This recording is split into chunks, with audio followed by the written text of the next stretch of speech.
دوستان عزیز سلام عرض شد. امیدوارم که روزتون خوب باشه. سال نو 2026 هم بر همه دوستان مبارک باشه.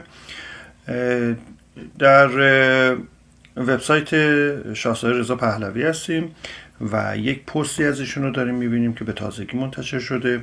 من نظر شما رو میخوام جلب کنم به تعداد افرادی که لایک کردن و میخوام ببینیم که اوضاع چه خبره.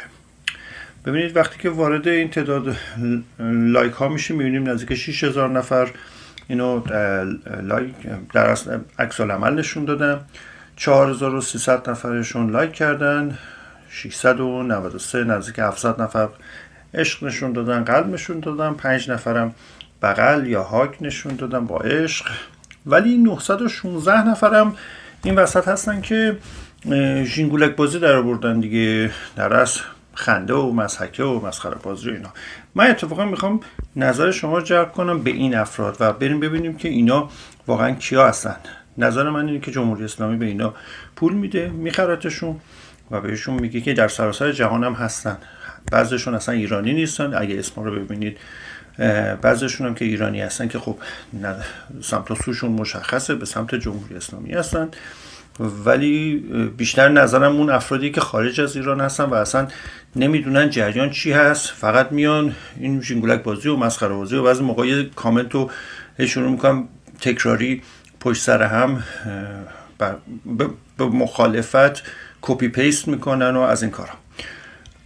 از بالا نگاه کنید، مثلا منیر آقا مثلا هستش و همینطور که میایم پایین میبینیم که اسمای غیر ایرانی بیشتر هست. مثلا این سجاد کربلایی حالا به هر حال ایرانی هست و مشخصه که سمت و سوش به چه سمت هست، اشکالی هم نداره، بالاخره نظرشو گفته.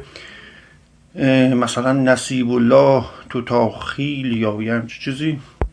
و اگه نگاه کنید مثلا اسمت کارین، همینطوری محمد تاجیک، ستار خیابانی تبریز، زیا سحر مثلا.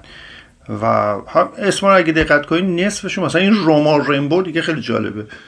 روما رمبو که نمیدونم کجایی هستش، ولی خب به هر حال اینا اصلا در جریان نیست، اصلا شاید متوجه نشن که یا چوکو چوکو یا از این اسما دیگه، جمعه رزمجو، اینا افرادی هستن که میخوام فقط شما بدونید که دلارا کجا خرج میشه.